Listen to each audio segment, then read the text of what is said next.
Well, hello, everyone. I hope everyone's doing well. Welcome to a new episode of He Said, a look at the world from a seasoned Black man's perspective. I'm your host, Alvin King, and I am so happy to be with you all this evening on Friday, January the 27th. Yes, we're already at the end of 1 month, and I hope that we are finding all of you well. Well, tonight, ladies and gentlemen, our show, we are celebrating Black Girl Magic tonight. Our special guest has published a magazine.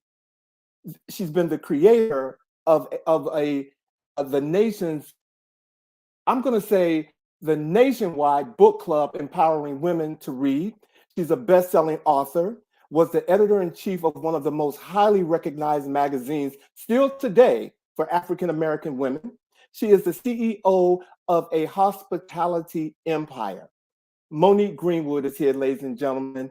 And we're going to talk about her journey for becoming her own boss, the lessons learned, her successes, and what it means to having what matters, which is the book that she wrote almost 25 years ago. And I still take excerpts from it for me, for my own personal growth, if you will. And we're going to talk about that later on tonight in the show.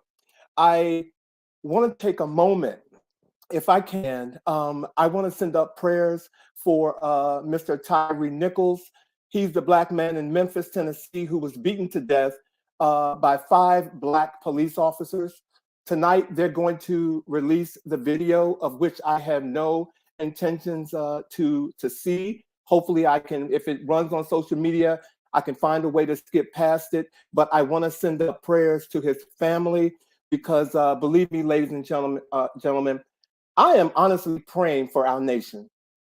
This week has been, really sad for our nation. And after they show the video, we have no idea what's going to happen. So again, send up prayers for Tyree Nichols' family and say a prayer for our nation.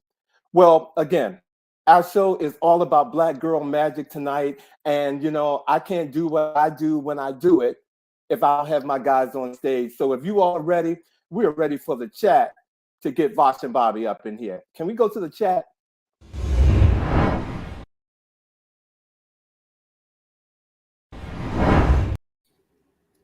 Hello. What's up, gentlemen? Hey.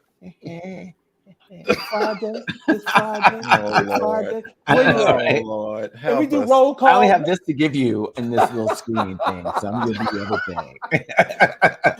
How are you guys doing? Hey, how are you? I am doing fantastic.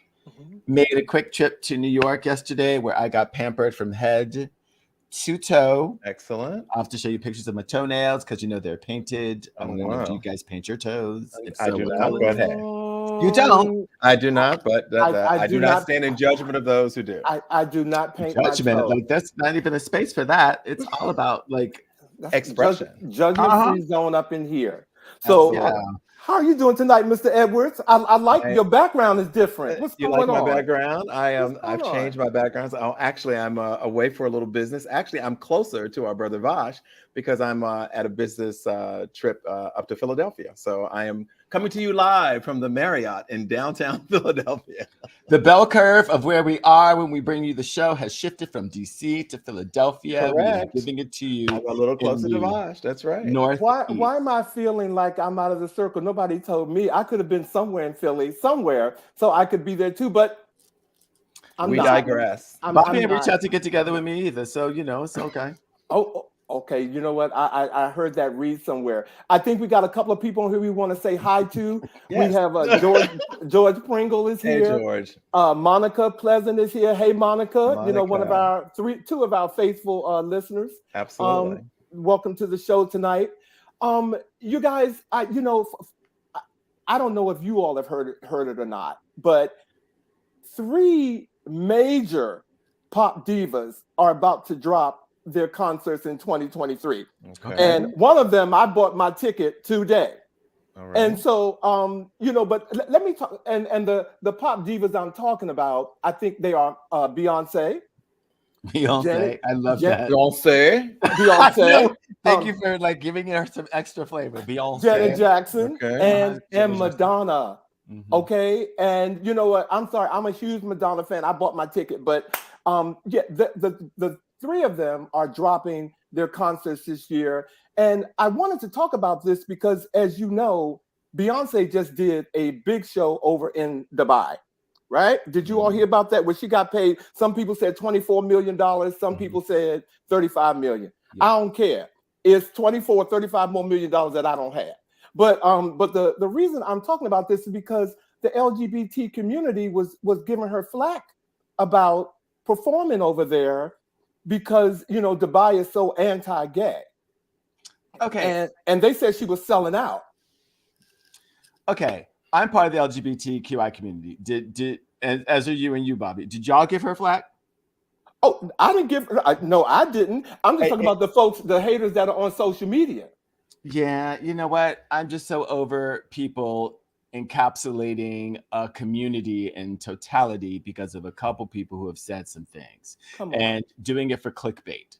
T.S. Madison was talking about how trans people are upset about something. I'm like, girl, you trans. Are you upset about it?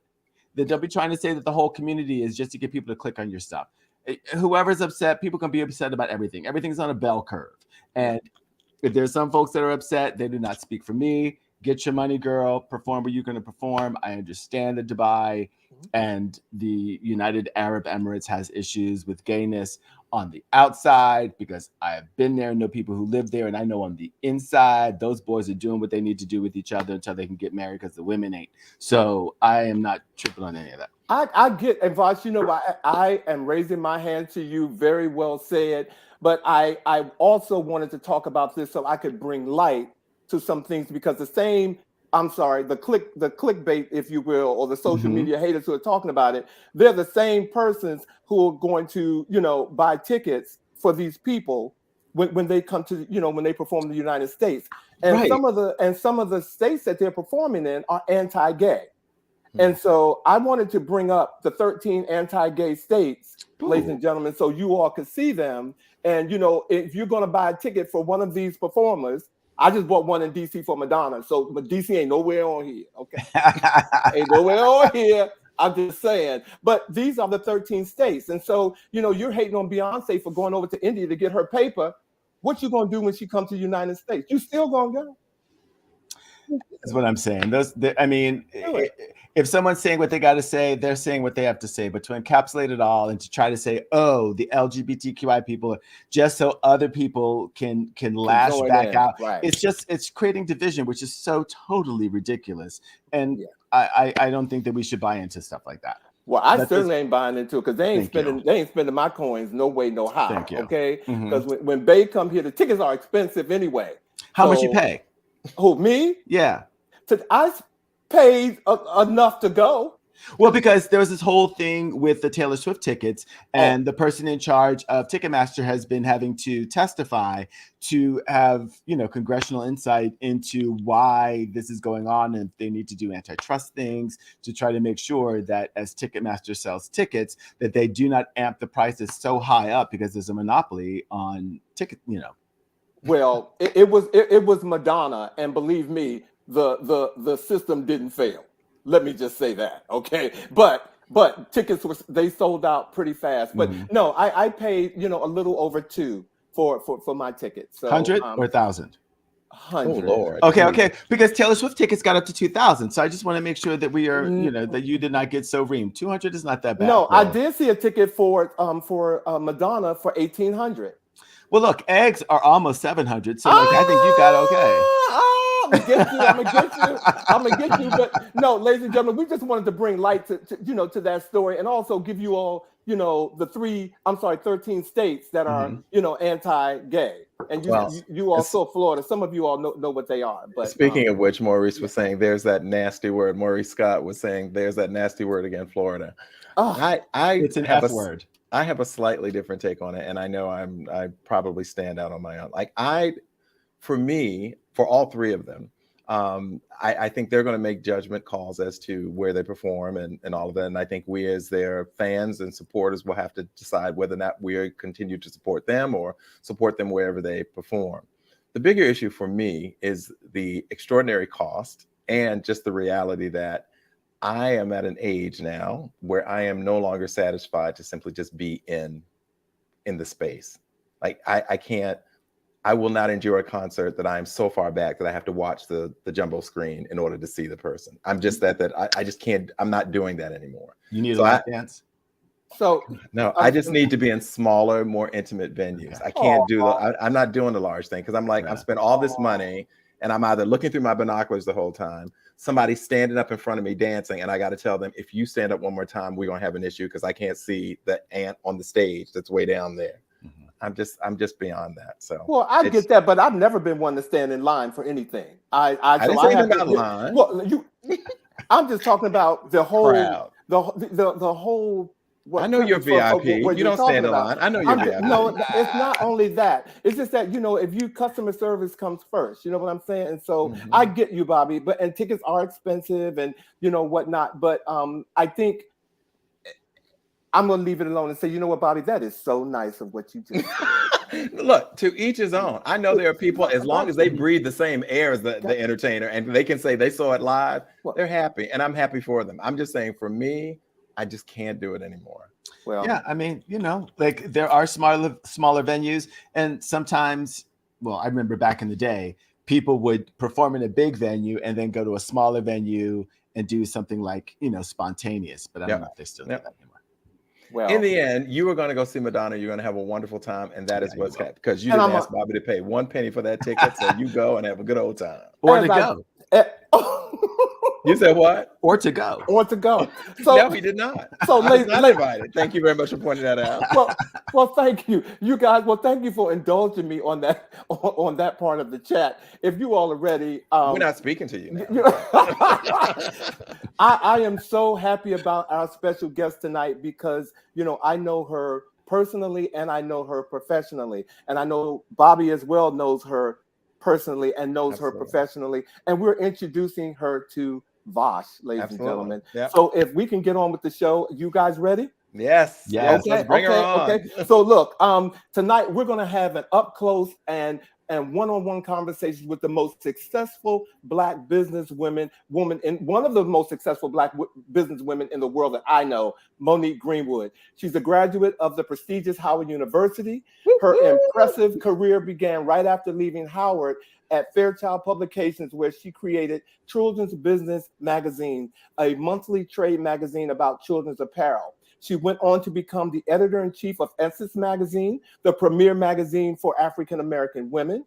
But after leaving Essence Magazine, she became the CEO of Akwaaba Bed and Breakfast, an impressive collection of historic Airbnb. Oh, I'm going to say B&Bs, not Airbnbs. Don't let me correct that. That includes these locations: Brooklyn, New York. I think we have an image of Brooklyn, New York. We have Cape May, New Jersey. We have Washington, D.C. I think we also have, Philadelphia, Pennsylvania. Hey, now.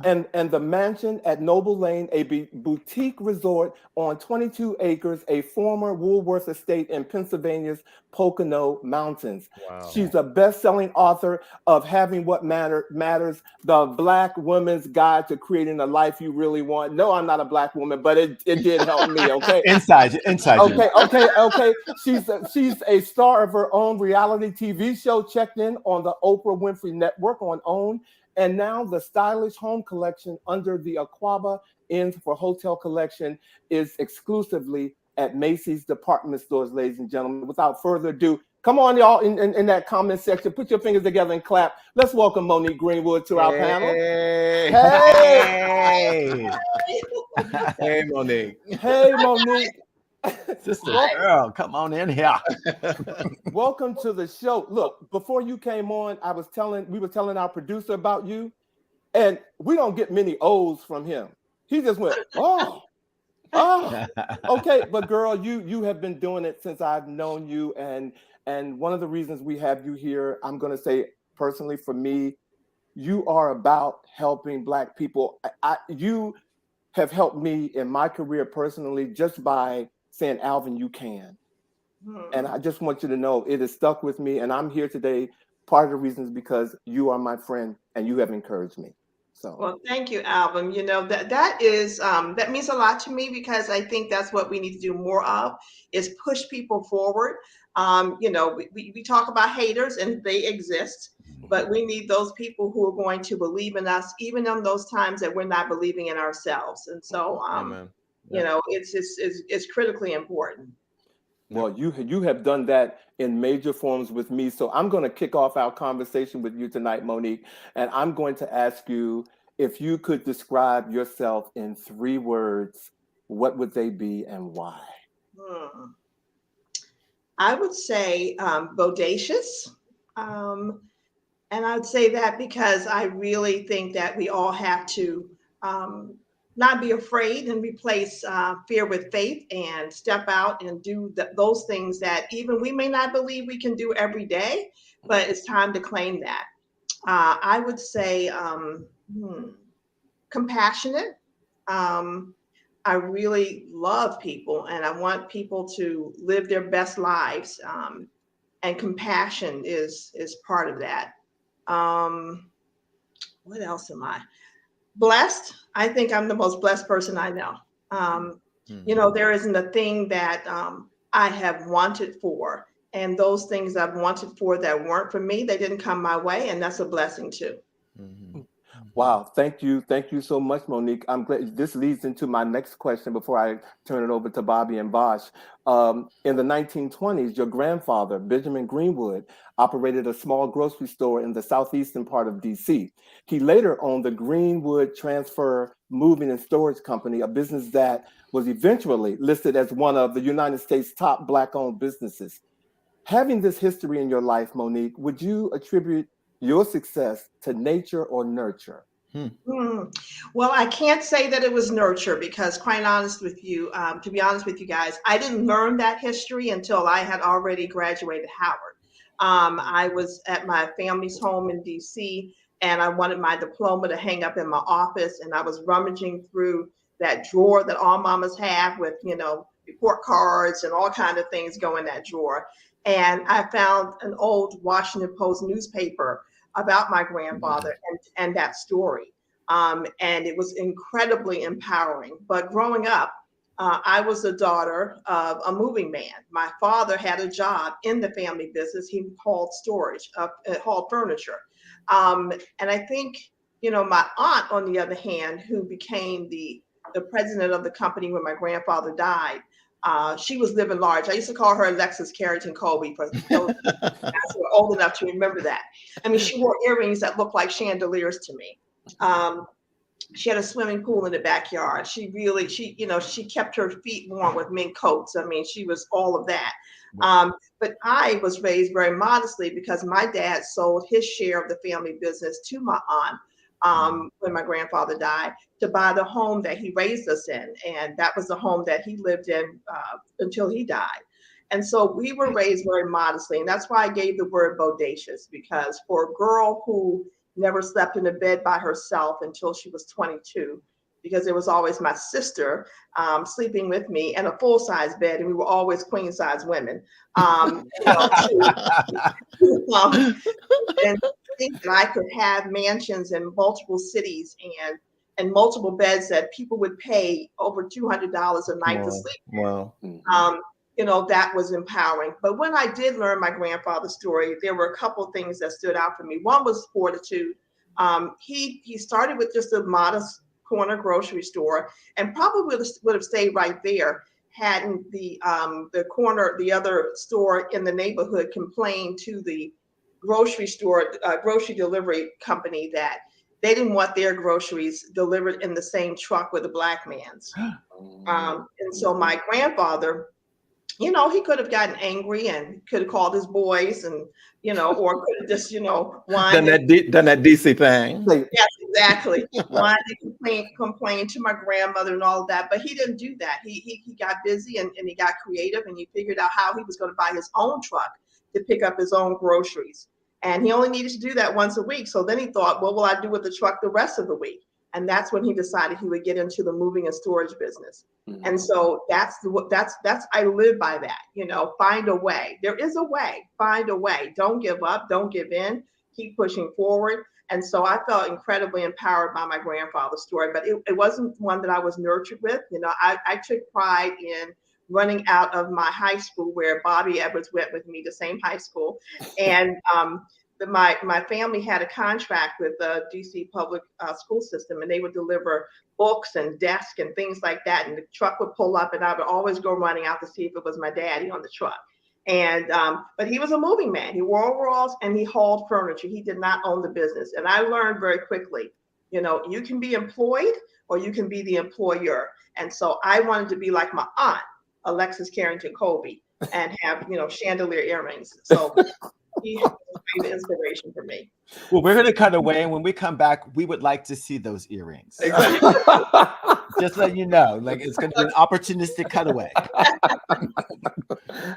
But seriously, Monique, this is such a special opportunity for you to join us this evening, obviously for the show. But as you said, personally, for us, we go back to high school, and then we shared our time together at Howard as well. I would love for you to share how Howard impacted you. Well, I have to be honest with you. I grew up down the street from Howard. You know, I could basically walk to school. And so it was the last place I wanted to go. For me, it felt like going to the 13th grade. You know, it just wasn't special. I couldn't wait to get to New York. I mean, I just knew that I needed to be in New York City. And so I went to Howard begrudgingly because I only got a partial scholarship to Columbia University in New York, which was my school. I wanted to be in New York, and it got to be about a week before school was about to start. And my parents were like, well, we can't make up that difference. You need to go down the street.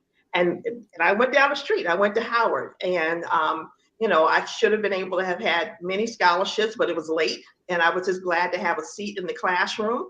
But I was Monique from the block for my whole freshman year. You know, I still hung with my girls from around the way, and I didn't really get involved in the campus life and all of that. And then I got over myself and got really involved in Howard. I became I think I was the secretary of the student council. Then I became the lifestyle editor of the Hilltop, the school newspaper. Yes, she was. Doing fashion shows for homecoming, and you know, so it was just, you know, I became Miss Howard after not having wanting to be there. And what was so amazing about it was that you knew that at Howard you could be anything and anyone you wanted to be, because the smartest person in the class looked like you. Absolutely. And the laziest person in the class looked like you. So you can find yourself on that spectrum. And the professors and the administration, everyone was invested in your success. And I think that's a lesson even now for most of us and many of us. You know, I don't want to be anywhere where I'm tolerated. I only want to be where I'm celebrated. Come on. So, Amen. You know, Howard was the place for me. Absolutely. Well, I'm so glad that you allowed that story to evolve, because I was not going to let our viewers and listeners think that you went to Howard and you weren't all over the place, because I can attest to the fact that, you know, there wasn't any major fashion show or anything where Monique Greenwood was not the commentator calling the shots. And so that was what I know to be true.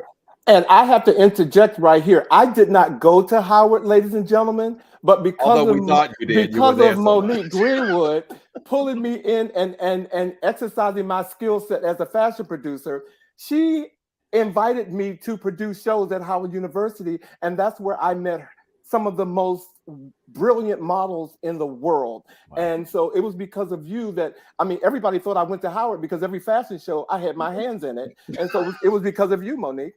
Well, thank you. I mean, Alvin, our fashion show days were just magical.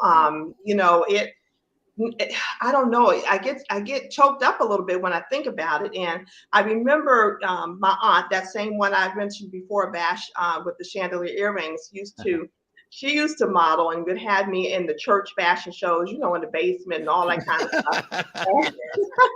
And then I used to start modeling, and they would, you know, you have to pay to be a model in the fashion show. I was like, what's this? You know? you got to pay, or you got to sell 15 tickets if you want to be a model, stuff like that. And I was like, you know, the modeling is the work. You should be getting paid. And that's how I segued from modeling into commentating, because the commentator controlled the show and always got a check. And so I said, oh, I can talk. I'm going to be a commentator. And so I was known for lines like, you know, saying something about a dress, like, this dress says, I'm champagne, don't treat me like beer. And, you know, just on. And I would just trash talk my way through the entire fashion show. And kind of what I remember. But no, I got one of your lines, and I'm not going to botch this up. When someone would come out in something that was just spectacular, she would say, this is what you wear on Sunday when you know you're not coming home till Monday. And I would lose it. I'd be backstage going, she said that. And okay. You're not coming home. Expecting to hear her one-liners. You will not cross your threshold till Monday. That's what I'm talking. It's true. I was good with those, and I'm still good with those. But it was those fashion shows and those one-liners that got me into becoming a fashion journalist, right? Because that copy has to be snappy. Yep. You want to describe the clothes, but you also want to allow the viewer, the person looking at it, to see themselves in that clothing and think about how it's going to make them feel when they wear that clothing. And so that was what it was all about. And all of that trash talking, if you will, was also to pump up the models. I mean, they got out there and they were ready to twirl, you know.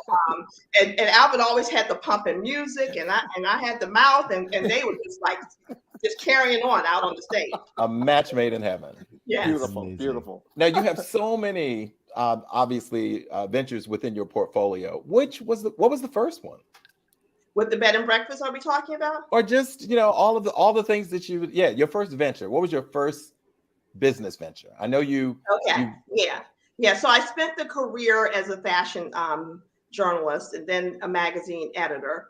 And then when I branched out on my own, I started the bed and breakfast in Brooklyn. And next year we will be in business for 30 years. Wow. In fact, a couple of viewers have been mentioning that they love the Brooklyn location. Oh, great. Well, you know, it's just not easy to keep anything going for 30 years, not a relationship, not anything for 30 years. I've been running the bed and breakfast now for that long. And at the time that I opened in Brooklyn, in Bed-Stuy, before Bed-Stuy was the center of the universe, you know, people were believing the hype, do or die Bed-Stuy, and, you know, it was known for many things, but not for an elegant, sophisticated place to be.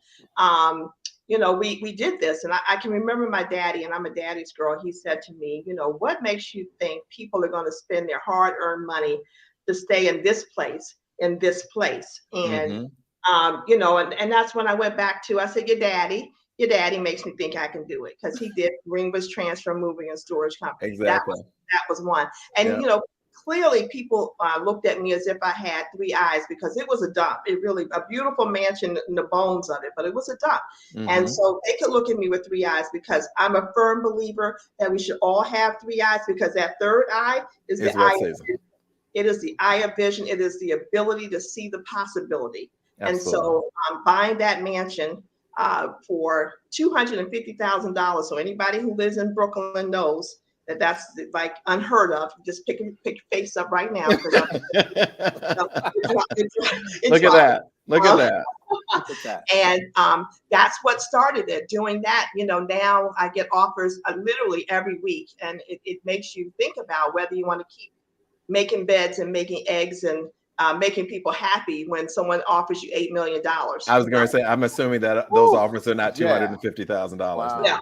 No, Wow. But because of taking the chance on me, first of all, leaving the job, Alvin, and pursuing, you know, my passion and believing that I could make this work, that is how I was able to buy the other properties, because as the equity accrued in this property, I was able to pull it out and then buy the next piece of real estate. And so really the value of what I've been able to create for me, not for the customer, the value is in the experience, but for me is the acquisition of a real estate portfolio, which is something that, you know, I can now pass on to my daughter, and hopefully she'll pass on to her children, because what it needs to be about for us right now as a people generational wealth is what we need to Absolutely. talk Absolutely. Right. Third eye. I have a whole new Right. vision of a third eye. about. Mm-hmm. Absolutely. So, and then Bob, after Brooklyn, I tell you what, I'm a firm believer that your business plan has to marry your life plan. And so this girl who I told you already didn't sleep in a bed until by herself until she was 22, had this audacious, bodacious dream to have a home that I love in a city that I love for each season of the year. So what I was trying to do was marry my life plan with my business plan. And therefore I came back to DC to do a bed and breakfast in DC so that in my personal life, I could be there in the spring. And then I went to Cape May, New Jersey, so that I could be at the shore in the summer. And then I went to New Orleans because I wanted to be someplace where it's still warm when it's cold most every place else. And so that's how I chose those initial locations. That's extraordinary. Yeah. But what I have recently done, so just an edit to the locations, a year and a half ago, I sold both Cape May and DC because those offers for the real estate became too irresistible. And as a good CEO, I had to make the best business decision, and the highest rated use was real estate. So we did that, and now we're able to go deeper in the other areas where we remain. So I've purchased 3 different farmhouses that are on the grounds of the mansion in the Poconos, which is on 22 acres. And I've turned those into vacation rentals that complement the bed and breakfast. And then I purchased a building down the street from the bed and breakfast in Philadelphia, where you are, Bobbie. And this spring, we'll be opening a tea salon because I'm a firm believer that we have to reclaim high tea in the afternoon for ourselves. Yes, yes, That's yes. We deserve to put our pinky up too. Because I love a good high tea. Yes. Absolutely. So we'll be opening the Akwaaba Tea Salon in Philadelphia down the street from the bed and breakfast this spring. Wow. I love it. Keep us posted. Yes. Absolutely. So Monique, I am really a good manifester. And one of the things that I know is that when you are trying to manifest something in your life, anything that comes from a place of love that is going to manifest love happens so quickly. So for you to say that you wanted things that were going to come from love to make more love, absolutely spot on. With that, how would you attribute most of your success? Would you say it was serendipitous or planning? I'm a big planner. And so in the book that Alvin was showing you, Having What Matters, I talk about my pea soup recipe for success. And it starts with planning. And it starts with positive people who are going to encourage you. It starts with persistence, not giving up, keep pushing forward. It starts with patting yourself on the back, because there are going to be some tough days and you're going to make some mistakes, right? But then you pat yourself on the back and say, yeah, well, that happened, but look what you did here. And then you keep going. No, it's very intentional. I live my life with intention. I try to see what it looks like when it's right. And then I work toward it. But, you have to be, you got to put the work in. I definitely believe in that for sure. I gotta say, Monique, speaking of the book, I am looking at it is page 63 that I open every other day, and it says 21 ways to give yourself to yourself. That is one of my best, I'm going to say, pages in this book that I look at often. And number 15 says, write yourself a love letter, seal it, and open it the next time you need a lift. Yes. Monique, thank you. Yeah, that is so important because, we can't stop and wait for other people's acceptance.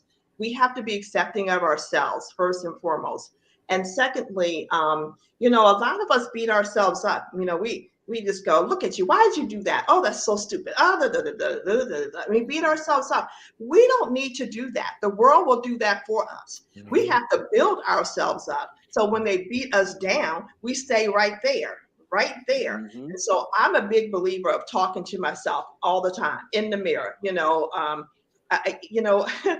bought the Poconos location, which is a former Woolworth estate, I really thought about the fact that my mother, my grandmother, women who look like me back in segregation couldn't sit at the counter at Woolworths. Thank you. Right?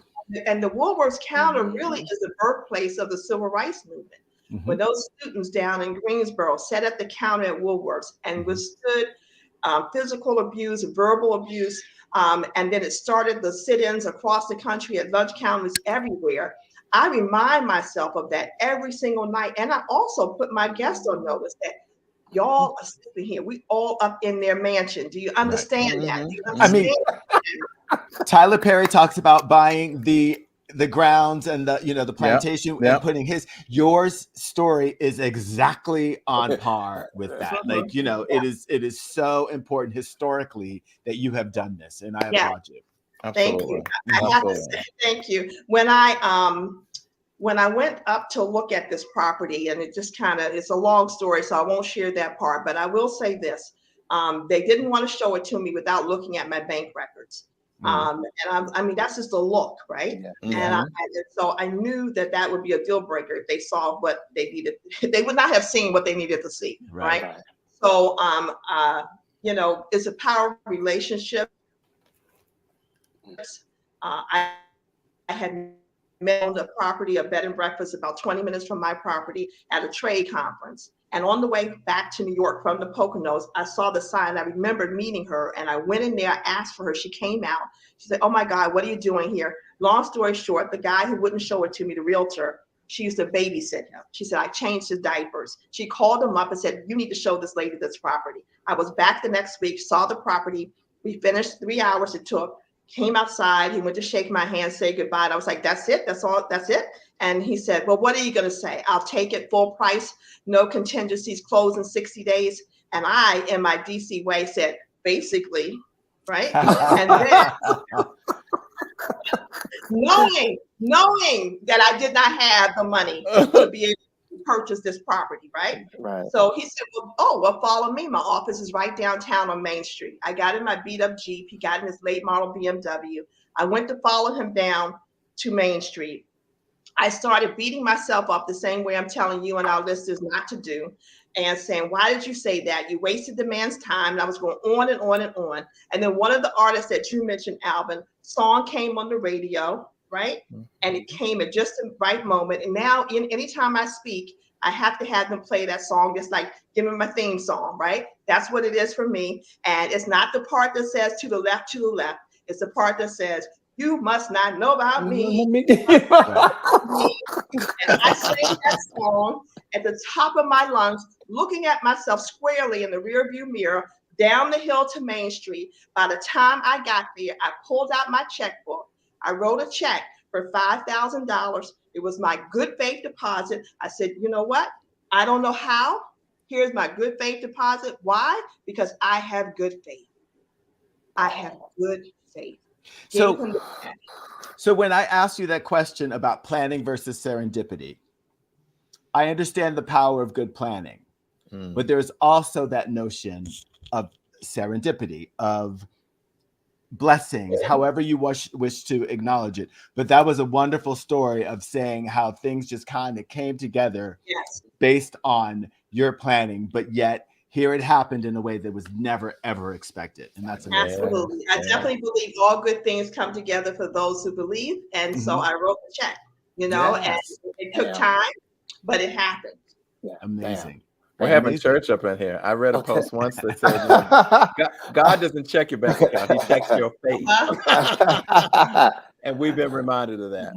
Now, Monique, you have multiple properties, obviously, but some of us know about the reality show that was actually on the OWN network, Checked In. And I was blessed to join you and the family at the DC property at one of the premieres of that show. I remember spending time with both you, Glenn, and Glenn. The Glens, Big Glenn, Little Glenn.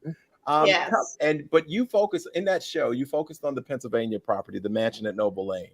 Can you tell us how all of that came about, that whole OWN network kind of experience came about, and why that was the property that you focused on? So Vash said it best when he talked about whatever we want to call it, serendipity, or the blessings or whatever. I dream big, but there are some things that I don't even dream that big, and I never thought I'd have a reality show on Oprah's network. And I got a series of calls within 1 week's time. And I was like, what's going on here? And these were producers saying, we think you would make for a great reality show.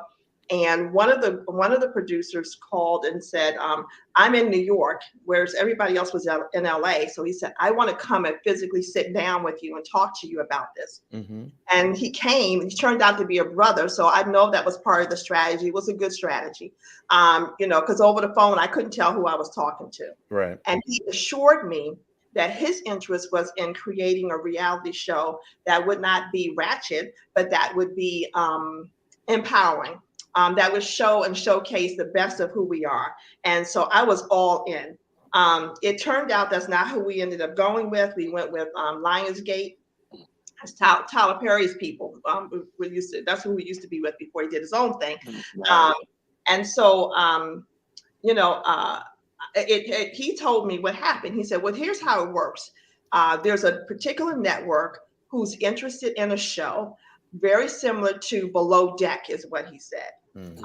And they are looking for a hospitality business that is family owned. They would prefer if it's a Black person, and they would love it if it's a woman. And if she spoke, I was like, oh, so y'all have called the right one now. So that's how that happened. And so, we signed with them. Oprah asked to see a pilot.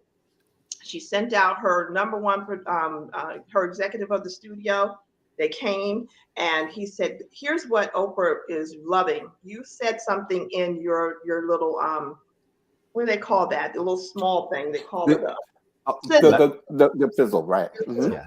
They said, you said something in your sizzle. You said that when your guests come, they don't just come with their luggage. Sometimes they bring a lot of baggage. And that's when the innkeeper becomes an auntie. And Oprah loved that, right? And that is true. And that's the kind of experience we have with our guests. We bring them in. We try to read what it is that they need and try to feed them that with a little bit of whipped cream on top, And so a lot of times, I'll see couples who will come, they'll sit at the breakfast table. They have nothing to say to each other. This is a marriage that's been going on for a couple of decades now, and they've forgotten why they love the person across the table from them. And so I have to come in there and say something like, oh my goodness, so now how did you two meet? So I have to take them back down memory lane. So for him to remember those fine legs that, he saw when she was pedaling the bike and all that, they tell me their stories. And then they're going back and they're kind of reliving the love, and it reignites the love for them. And so the show kind of took on that tone. We were an unscripted show for sure, and we didn't manufacture drama. When you're running a small business that's family owned by a Black woman, it comes naturally. You don't have to manufacture drama. And the guests were bringing their stories. And what was so powerful about the show is what was their story. And sometimes I had, just the right thing to say or just the right thing to do. And the other times I was just like, you need some therapy. I wasn't trying to be a Yala fix my love life, So, but it was a great experience. We loved it. We got touched by the Oprah effect, so we were sold out for 2 years running after the reality show. And, there are still guests who come and say, oh my God, I used to love your show. I watched your show all the time. And it was great. But, after you have a season, they go, okay, we'll sign you for another season. But at that point, reality TV was ratchet. They didn't want a nice little show with nice people having a nice time, and we weren't about to do that. We're not going to sell out. We're not going to be anything less than who we are as a great royal people. And so, no, we weren't going to do that. Well, you were getting ready. I was getting ready to ask you this next question because we've never had a reality show star on our show, and I was going to ask you how much of that was real or reality, but you pretty much answered that. Very real. So, well, you know what, Alvin, my attorney, I had to find the entertainment attorney. I was in a whole new sphere. I didn't know anything about it, and he said, "Well, you're not talent. This is your business. They don't know nothing about your business or how this works. So we have to make you an executive producer." And so that's what he did. So then I had control over content at the time that we were doing the show. And so, they would sometimes say, could you go back in the kitchen and get that plate and bring it back out for the guests? And I was like, I cannot. I can't. You know what? These people are real people. They pay real money. This is a real business, and they're ready to eat. I am not taking the plate away, going back in the kitchen. You need to follow me. Keep up. Follow me, and we'll get there. Viewers, you all have to know what, for you all who just heard her say that, she just gave you so much of who she is. Absolutely. Okay, I was sitting here because transparency is her middle name. Also, she just gave you Monique 2.0. So Monique, I'm gonna switch gears for a minute because I want to go back to this. I want to go back to the Akwaaba. And for our viewers, can you tell us, how did you come to choose that name and what does it mean?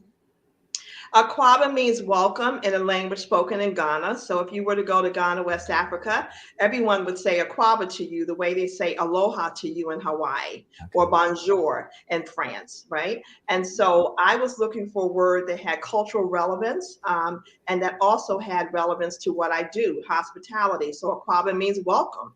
So it made perfect sense to me. I also love that it starts with an A because I'm always first on the list because they're generally alphabetized. So that was also very intentional to choose a word that starts with an A. Okay. Voila. Viewers, you heard it because some of you all call me. It's on her website, theakwaaba.com. Okay, it is there. And she told you. So for those of you who have been asking, that's what it means. Thank you, Samuel. And Samuel's saying it's a great place. He's been there, and he says it's a great place, Monique. Fantastic. You know what? The only thing about Akwaaba back in the day when I started 30 years ago is that nobody had a smartphone and they could Google and whatever. They would call 411, and the directory assistants never knew how to spell it. Right? They would go AKW.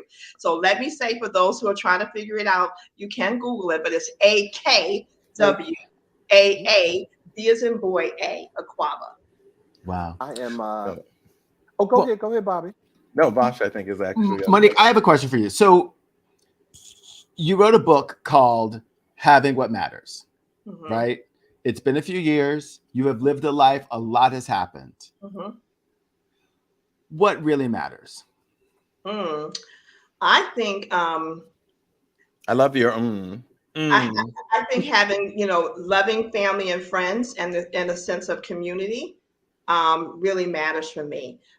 It really matters to me that at the end of the day, really at the end of the day, at the end of this life, we're going to have to ask ourselves a question. And I want to be prepared to answer the question with the right answer. The question is, during our time here, did we make a mark or did we leave a stain? I'm all about the mark. Right on. And what is your mark? My mark is really, helping others live their best life. I just, some of us are old enough to remember layaway. You remember layaway, Bob? Wait, how did I get? Look, this is what I'm gonna say. If I remember it, you remember. I do. And I really feel like a lot of times we put our joy on layaway, and that's not it. We don't know, tomorrow is not promised. And so my mark, is like, did I do the best I could for my people? And my people would be my husband, my daughter, my sister, my community, all my people. You guys, did I do the best that I could? I don't believe in mediocrity. And so, I'm just going to give it my all. As you have been. Absolutely. Speaking of giving it your all, you have designed your own line of luxury bedding, decorative pillows, towels, robes. In fact, I remember walking into Macy's and seeing an ad, and I sent it to Alvin. I was like, look at who's in Macy's right now. Yes. So yeah, that was, I'm going to go back to what Vash said before. It's like, I do believe in a vision board, right? And so having a collection that I designed that bared my brand had been on my vision board for like 8 years. I didn't know how I was going to make that happen. I didn't really have any contacts or I didn't know how it worked. I didn't know what to do. And here again, being the most blessed person that I know, the telephone rang. The gentleman said he's calling for Macy's and they want to do better. And they realized that they had no Black vendors in their home department. They had just done something called Icons of Style, where they had tapped, I think, 6 different Black designers / style influencers to create micro collections for Macy's, and they continue with that program. And they said, well, we've done nothing in the home space. You know, we've got some beauty brands and blah, blah, blah, but nothing in the home space. And they said, well, our number 1 selling collection is the hotel collection. So we got to thinking, why not get a Black hotelier and have them design the collection? And I'm holding the phone like I cannot believe that this is what he's saying to me. And so I was just like, yes and yes. I was totally all in. I remember him saying that, you know, it's going to be a micro collection and da da da da da da da da. And it took me about 3 conversations before I had the confidence, you know, look in the mirror, like, I don't know what you mean by a micro collection. You know, is that what he called it? I think that's what he called it. But anyway, by the 3rd conversation, I said, so what's a micro collection? You know, they said it's a one-time collection, is well edited for one time, blah, blah, blah. And I said, I stopped, I took a pause. I said, oh, I get it. Oh, I got it. You want a one-night stand.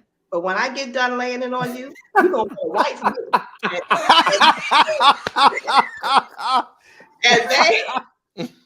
And they fell out, you know, and there began our relationship, you know, and we had. And this goes back to that fashion show. Yeah, exactly. What you wear on Sunday, you're not coming back until Monday. She told him, you want a one-night stand and you about to marry me. So we have this ongoing thing about being in the gutter and taking it out of the gutter. Yes. You just elevated that. You were like, you want a one-night stand? Oh, no. Your wife. That's fantastic. Okay, but I'm going to ask you very Vash, quickly. Have you at least walked into Macy's and seen, like, I always wondered when something like that exists, have you treated yourself to walking into a Macy's and looking at yourself and going like, oh my God, that's me? Yeah, the very first time when it hit the stores, I went to the Macy's Herald Square. I went with Pamela Macklin. She was my fashion editor when I was at Essence. And, you know, she went in there and she was just like, so, you know, those words of this is amazing. And, you know, the sales people look like me and they're like, oh my God, we're going to sell this for you, girl. We got you. We got you. Okay, remember, this is reversible. You know, this is reversible. I love it. I love it. Yes. Lovely. Absolutely. Well, there's so much I want to know about you because you're just so amazing. Was there ever a moment in your journey where something happened that took you so aback that you were like, wait, I have to readjust myself, regroup to get back out in here? I need to ask you, hold 1 second. Okay. Ladies and gentlemen, running a business. She is working, and she told us there may be a moment where she had to do her thing. She's doing her thing. This is live, people. This is live. Okay, yes, again, ringing the doorbell. I call my husband, can you answer the door, please? They're locked out. Amazing. It is like we pulled the curtain back on Oz. You are seeing Oz do the thing now. You're doing it. Vash, I'm sorry. What was the question again? Was there ever a moment where like things happened where you were like, oh, I have to take a step back and regroup and find myself again and go back out to it? Well, I think I have to do that all the time. Okay. It's called, you know, quiet time, taking that moment for yourself to kind of reassess. I'm a big believer of reassessing. You know, it's the work that you have to do. Yeah. Yeah. Good. So, our big goal is to make sure that in having you here, that we are able to glean as much as we can from you to let our audience know how to go out and do it for themselves. So thank you for that. I mean, you are a superwoman, but it's nice to know that sometimes you have to rethink and regroup. Oh yeah. And you know what? You have to not be afraid to pivot, right? That's it. It's okay to change your mind. You know, just because you went to school for accounting, their day may come when you no longer like numbers. And you have to be okay with that and figure out, well, what do I like? And go ahead and create the life that you're willing to live, you know. And some of us get stuck in other people's expectations, We get stuck in other people's definitions of success. And success is subjective, or at least it should be. Absolutely. You know, what rocks my world may feel like a rock in your shoe. And that's a good thing. That's the way it's supposed to be. Yeah.